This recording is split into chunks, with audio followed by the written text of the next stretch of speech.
Hi, in our last video we talked about factor trees and finding the prime factorization of numbers, and I asked you to do some on your own and then go over and check your work. And I told you on this video we would talk about how we can use that information from the factor trees to find the LCM and the GCF. LCM is the least common multiple, and the GCF, besides the Goodwill Charity Foundation, the GCF is the greatest common factor. And these are things that you hear about in math classes all the time because you use those when you are finding the simplest form for fractions. You can use finding the greatest common factor so you know what to divide both the numerator and the denominator by. And you use the LCM when you are adding and subtracting fractions and you want to find the least common denominator, which is really just a multiple of the other denominators. So let's look at some numbers that we might want to find the greatest common factor for.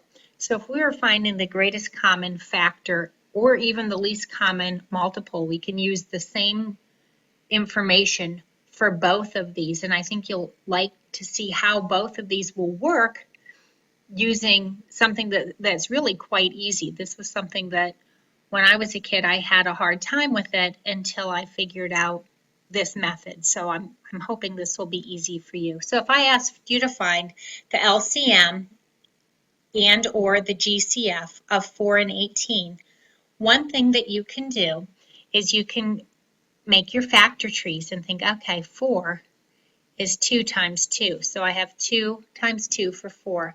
18 I could think of as 3 times 6. 3 is prime. 18 is 2, or 6 is 2 times 3. So when I'm writing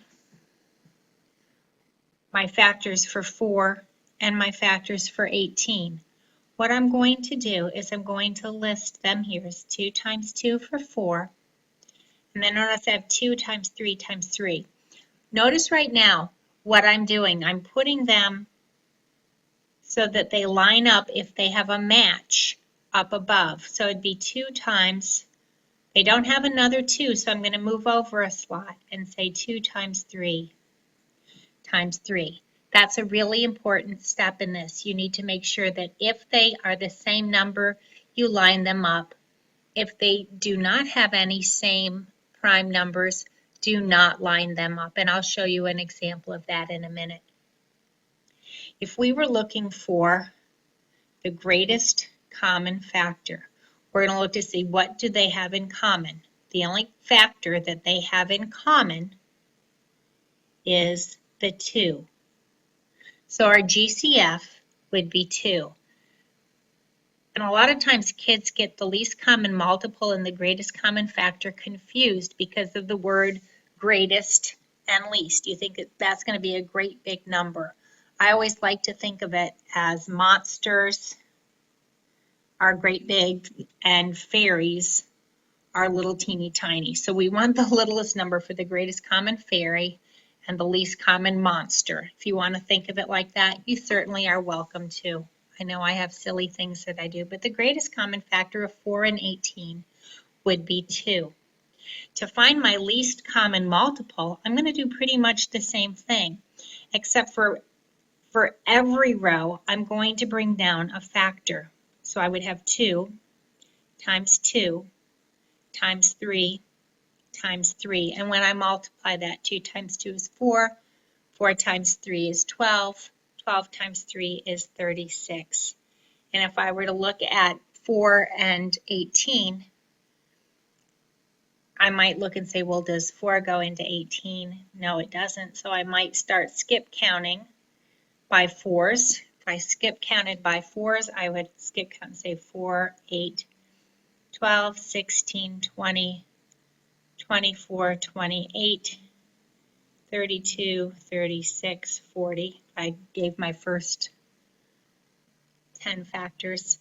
And with 18, if I was skip counting by 18, I would say 1836. And here is the smallest number that they have in common as multiples of both 4 and 18. Personally, I would much rather make a factor tree, find the prime factorization of the number, line them up like this, and find my GCF and my LCM. It's a lot less work, and I know my answer is going to be right. Now, I said I would show you an example of when they did not have a common factor. If I was looking at the numbers 25 and 14, the prime factorization of 25 is 5 times 5. The prime factorization of 14 is 2 times 7. So I would list my numbers just like this when I'm putting the factors of 25 down. Notice I do not have a 2, I do not have a 7, so I would write the 5s over this way. And my greatest common factor, I don't have anything in common, so my greatest common factor for these two numbers is 1. My least common multiple would be 2 times 7 times 5 times 5, which is going to end up giving me 350. So if I had a fraction, that two fractions that I was adding that had, one was say 3/14 and the other one was plus 1/25, if I was using the traditional method, I would have to go to 350ths. But remember, when you watch the video on adding fractions, I do have a different way of doing it. I call it the boom, boom, pow. We could add it in this way and just say 3 times 25 is 75. 14 times 1 is 14. 75 plus 14 is 89. And I know that 14 times 25 from up here is 350. So I could do that much faster, much easier. But I know that a lot of times teachers will ask kids to figure out the least common multiple and the greatest common factor. There is a worksheet on this. I'd like you to try it. Do the best you can. You don't have to do all of the problems because I know it's a lot of work, but I think you will really find this method quite helpful. If you have any questions, make sure you ask me.